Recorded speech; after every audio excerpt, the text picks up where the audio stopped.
question of responsible innovation, it's quite crucial for many reasons, and during this next 20, 30 minutes I will try to explain to you why it's quite crucial for our society today. The beginning of the modern society starts with, certainly starts with Descartes, with René Descartes, when he explained to us that we need to become master and owner of the nature. He explained that in one of his famous books, Philosophical Meditations, and we would like to become master of the nature, owner also of the natures, and with Nietzsche, of course, later on, in the 19th centuries, he explained how could we and how we would like to have the will to power to create a superior individuals. The beginning, in fact, of responsible innovations dates back from the beginning of life. The beginning of life, and today we talk about responsible innovation everywhere, all the time. It could be a new company such as Unilever, it could be a new L'Oréal, Bruxelles, and finance, and of course the famous KARIM project. Plenty of publication around responsible innovations, but in fact, what is responsible innovation? Why it's quite important to discuss about responsible innovations? With Descartes, we understood just quickly that we would like to be the master and owner of the natures. In fact, today, it's quite possible. And I will try to explain to you why it's quite possible. The ultimate, mankind constant desire and search for progress. The beginning of the time, it could be in the Mayan, the Mayan mythology. In the Mayan myth, you would like to create the first version of humanity, was made from wood. Failed. Following his first failed attempt, other gods were summoned, the creators, to remake mankind out of wood. Second way, failed. At the third attempt of the gods created man out of maize, sacred food. And it works. That was the Mayan one. Then if you look about the Greek mythology, of course, the famous Prometheus myth, the benefactors of mankind and gift of fire. Mankind became empowered from Prometheus' gift of fire, technical skills, wisdom in heart, strength, and speed abilities, among others. Keep that in your mind. And of course, the other one is about the box, Pandora, the Pandora box, the famous one. But creation of the perfect human, that's, yeah, we have any woman, that's the question. She was the first one created, and with the help of other gods was given all of the quality to become a perfect human. But she opened the box with different hills, with works, with illness, and so on. But since the beginning of time, we just want to create human.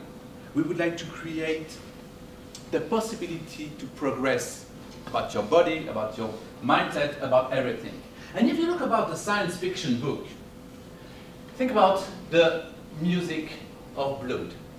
Separation of humanity into several branches incapable of communicating between each other.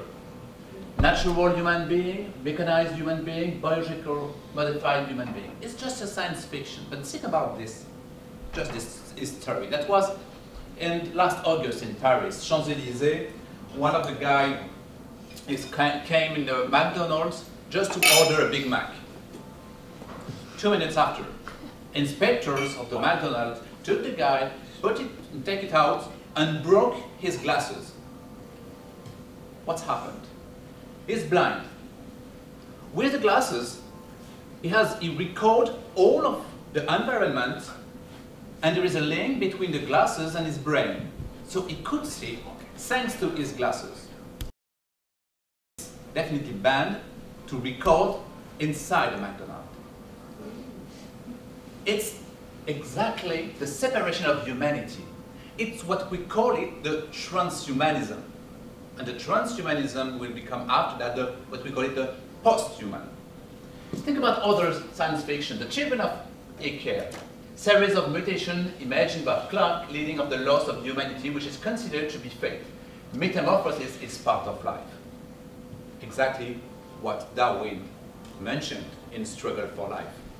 Other one, Ribofunk, by accepting that nothing is ever permanent, some people see a permission to keep going forward without worrying about consequences. If you think about that, and of course this famous sentence in International Fair Trade Chicago in 1933, science finds, industry applies, man conforms. But today, we have three main challenges. Three main challenges, one of them is a very famous one. It's about the question of environment and the notion of ecosystem. I will go in very quick about that. The second thing is about the human and the transformations of human. The third one is about techniques and politics. In the middle of that, and I will explain that the notion of the spiritual capacity to the innovators to put something on the market and to take care of each other. First of all, environment and ecosystem. The beginning of the 19th century, 1 billion inhabitants. At the beginning of the 20th century, 2 billion inhabitants. Since 1975, each 12 years, we have another 1 billion inhabitants for the same planet. 7 billion inhabitants in November 2011. And in fact, we have just one planet. And in this planet, we have so many materials, rare material in fact. In June 2010, the European Union classed 14 raw materials as critical importance. It's as we call it rare earth. But in fact, what's the problem? The problem is, when you look about all of our new technology, smartphones, tablets, and so on, we use all of these kinds of raw materials to produce that. And of course, that's also the case when you would like to produce such as Toyota Prius, for instance, or if you want to produce Iranian energy, or if you want to produce the photovoltaic also. You need to use rare material to produce any green things. Very quickly on this slide, it's about so many figures, quite important numbers. 31% of our global energy is used to produce energy. Quite crazy. In 2010, energy consumption worldwide increased by 5%. China became the largest consumer of energy in the world. I'm just going very quickly because lots of things that you, of course, already know that. 11 of the 12 hottest years on the last 150 years were recorded over the last 12 years. Sea water contamination. 60% of Mediterranean cities discharge their wastewater into the sea without any prior treatments. And other things, such as International Union of the Conservation of Nature, studies more than 40,000 species in 2007, estimate that 16 of them are threatened with extinctions. It's quite important, but I don't want to go in details of that because everybody knows that environment is right now crucial. We have to take care of the planet and how it's quite important to be careful of that. It's our first challenge. The second one, and I would like to go in detail about this one, the techniques and the politics from Bentham, the famous Jeremy Bentham, the other philosopher, and Zuckerberg, the famous philosopher from Facebook. Techniques and technology help you understand and influence the world from the infinitely small, the nanotech, to the infinitely big.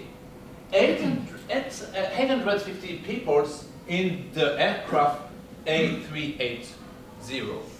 Very big to travel.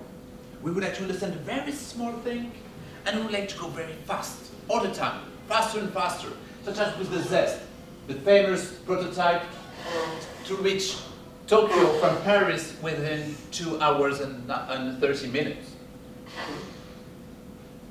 We would like to control everything, and we would like to have the power to monitor and control people.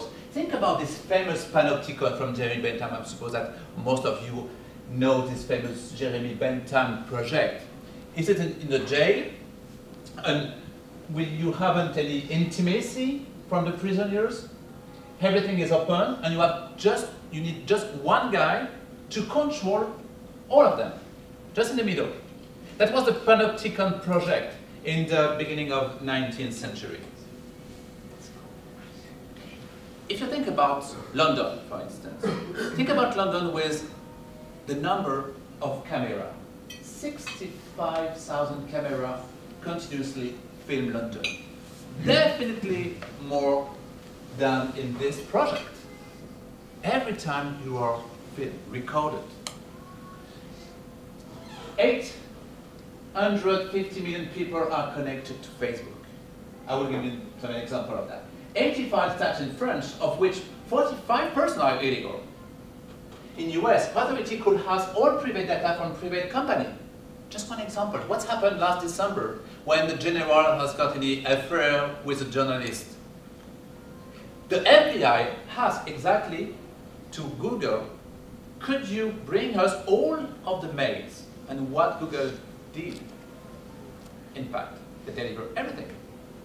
They just gave everything to the FBI.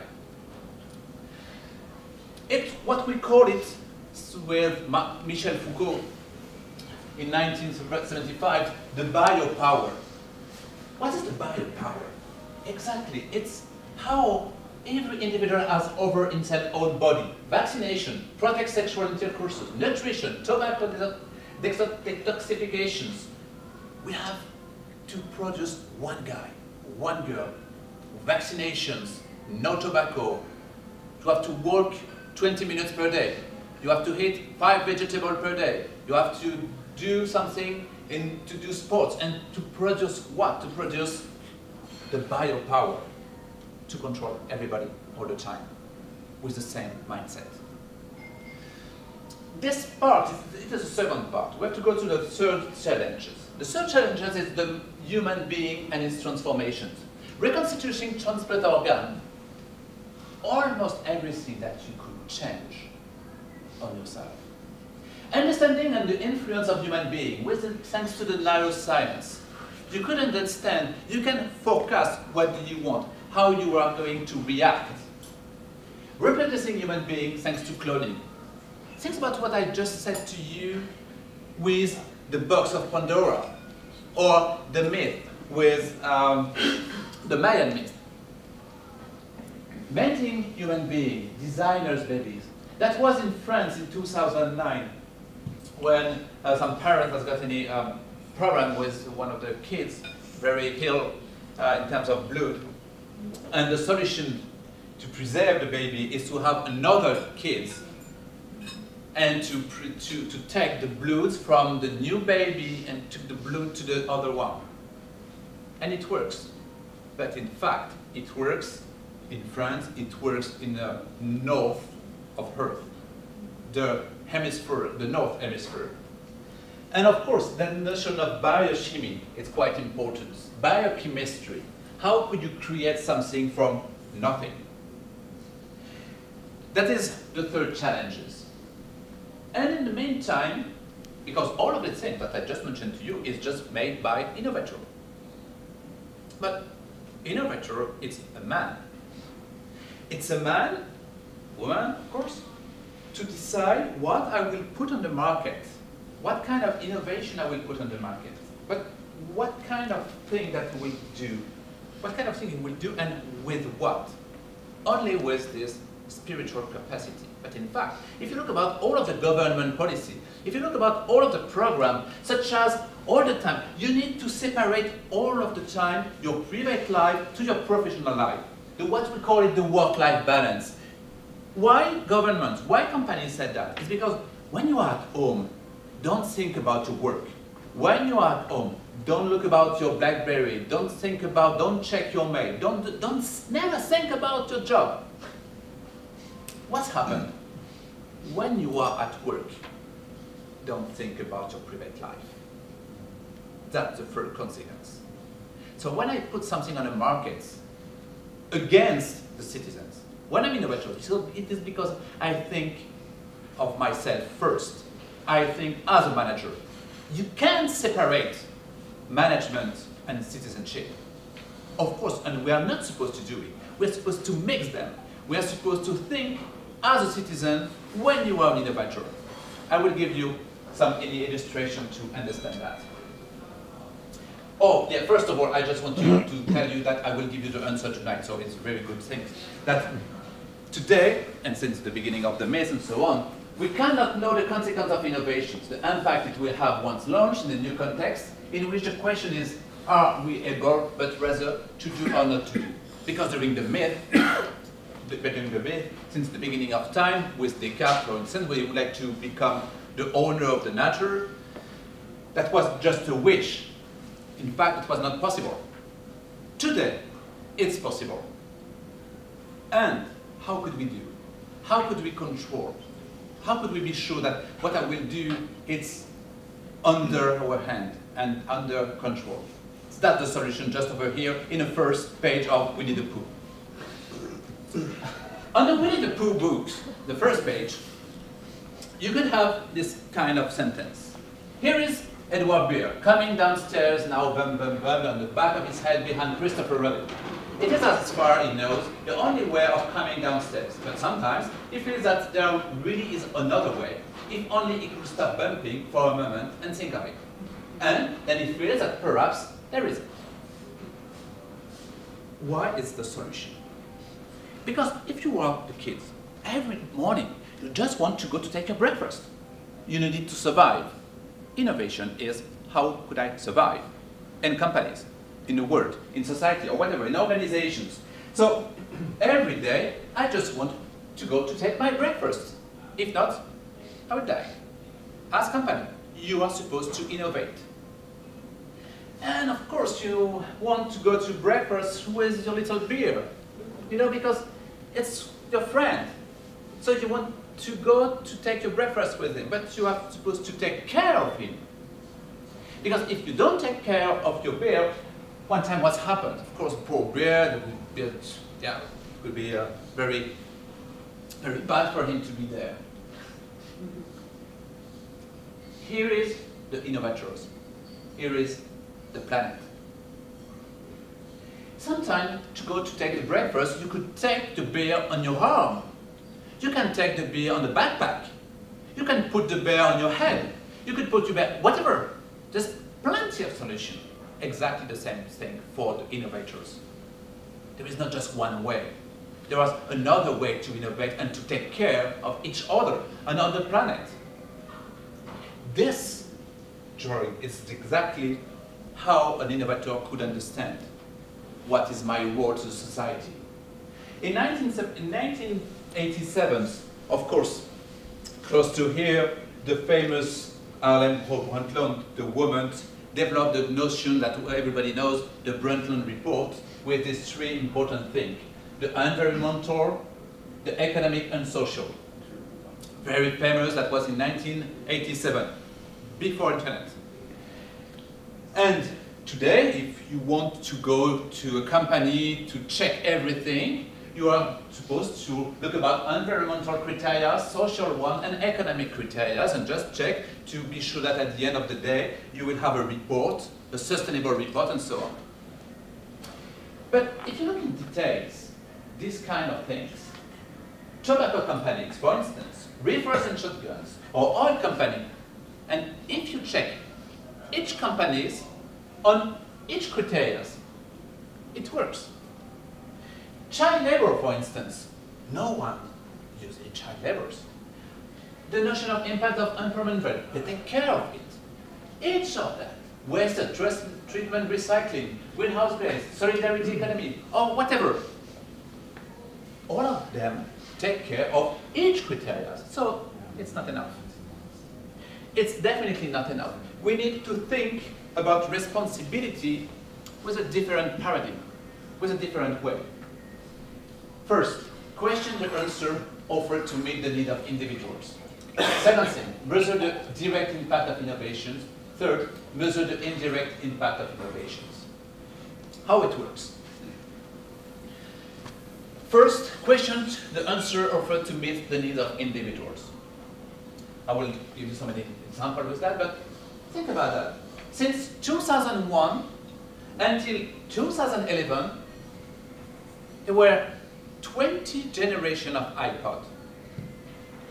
20 generations. Not just about the color, not just about something like that. It's the generation. the 3G with the classic one, the shuffle, the shuttle, or whatever. It's all the time a new one. Within 10 years, 20 generations. It's not innovation. It's what we call it inundation of innovations. We don't need it. Of course, everybody wants to run with an iPod. Everybody wants to have a list of music when they work and so on. But in fact, we don't need that kind of things. Think about these other examples. The air conditioning one. The needs of individuals. In 1984, invented by an English guy, of course, because it put any ice crushing just over there, and when the horse run, it received fresh air. You know, quite weird. But that was an invention, and then it became an innovation in 1953, 1957, sponsored by Cadillac, the beginning of air conditioning. Of course, we need to innovate. To survive, we need to innovate. There is absolutely no impact assessment in 1950s. But if you look about 1950s, in 1969, 3.5 million of car has got the air conditioning in the car. But in 2009, it's 90% off. And we know exactly what are the consequences of each car on the CO2. It's more than 15%. Now we know the impact of innovation. Exactly. And 80% of the cars going out from the factories with this option. Of course we need air conditioning. Ambulance, firefighter, policeman, public transportation, for instance. But in Brussels. Seriously, we don't need it. The question, the second one, it's about measure the direct impact of innovation. So the first one, just remember the notion of I was supposed to give an answer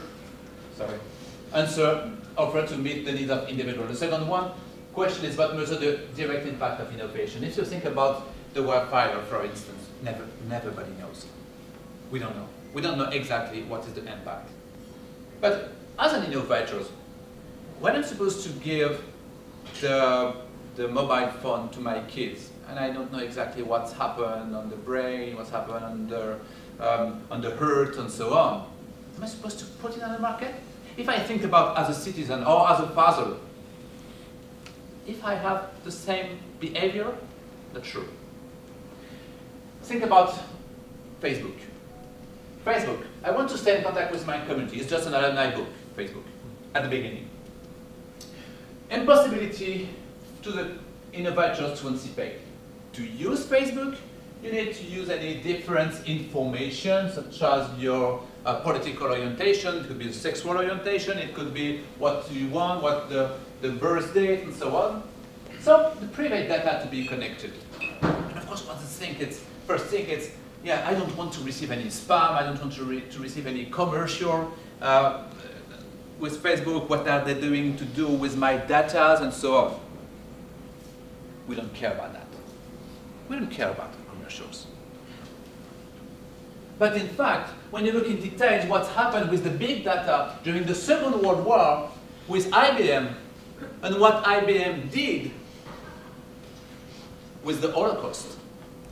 In this book by Edwin Black, it's really clear what happened with the famous ticket. And you're supposed to tick if you are Hill, if you are a Jew, of course, according to your religion, and so on.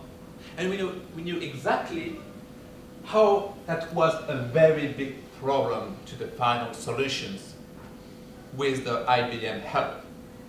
That's exactly the case with Facebook today, but drastically more big data, and of course more technology, really easy to understand, really easy to catch, to do everything with it. Definitely more easier than in this case. Responsible innovation is what we call it a weird problem. A weird problem because we have plenty of positive things. If you look about the evolution of the number of accounts of Facebook during the Arab Spring, for instance. Of course, Facebook didn't do the revolution, but helped to organize the revolutions. So what could we do? What could we do with responsible innovation? It's definitely hard to be sure that we are in a right way. And the last one is taking into account the indirect impact of innovations. The indirect impact of innovation, I will just give you one example with the nanotech technology called the nanotech in the socks, famous one in Japan. When you wear this kind of socks, it's really comfortable because you receive any fresh air during all the day. It's like a massage on your feet during all the day. Very, very comfortable. But when you are going to wash it for the first time, every nanomaterials are going to the water, then going to the sea, because nanomaterial is physical thing. So going to the sea, and suddenly fish could hit it, and others, and so on. And we don't know exactly what's happened. If you put any sunscreen, for instance, with nanomaterial on your skin, we don't know exactly what's happened on your bones. And we are pretty sure that they are going in, but we don't know. It's what we call it indirect impact on innovations. Because it's not just for the people who wear this kind of socks, but it's for someone else around this ecosystem. It's for that we call it these three important questions of responsible innovations. It's based on not the precautionary principle, because most of the time we could say that, okay, we have to be careful, so precautionary principle could help us, but definitely not. Why not? Because precautionary principle will stop innovation. And we need to innovate because of the competition.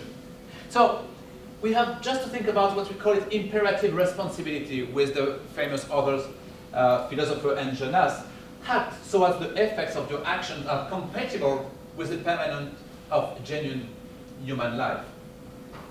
Just very quickly to tell you that it's not just a theory, but we would like, and we try during the KARIM project, try to apply this kind of things. You have an innovation process. It's during all of the innovation process that you have to understand the three main questions. And each time you have to combine at the same time the Brundtland report and the three questions. As we could see here about the ID phase, feasibility, capability, launch and post-launch, each time you have the different part of Brundtland 1, and then it's the mix between Brundtland and our research on responsible innovation, particularly the creations of hypotheses. What does it mean? It means that when you create something, you never know about what's happened on the market. You never know if people will use in that way or another way. You don't know about what's happened with the big data. So you have just all the time to create different hypotheses, specification of hypotheses, testing of hypotheses all the time. Here's my last slide, just to give you a global overlook of responsible innovations. First of all, we all the time need to comply with law. Seems evident, but think about what's the debate between Samsung and Apple. One of them missed the law. Second thing, anticipate the future legal requirements. When I know something will change, I'm supposed to do good. Just to have a distinction between do not harm and do good. Quite different. In this case, it's not do not harm, but it's how can I do good. Think about the value chain of an ecosystem. The value chain is quite crucial because it's definitely not about me. It's about my supplier, it's about my consumer, it's about my partners. Then, stage 4, develop sustainable product and services. If you develop any sustainable product without this part, it's what we call greenwashing. It's what we call greenwashing because it's just a part of responsibility. It's not about that. Then you could develop this kind of responsible innovation product as inside the innovation process that I just mentioned to you. Develop new business model, create standards, just to be sure that we are a standard, and then communicate about it, educate to responsibility. And it's really and quite crucial. It's exactly what we did this week on Tuesday, thanks to UCD and Delft University and ESSEC. We create challenges between students at Delft University just to educate them to responsible innovation. Thank you very much.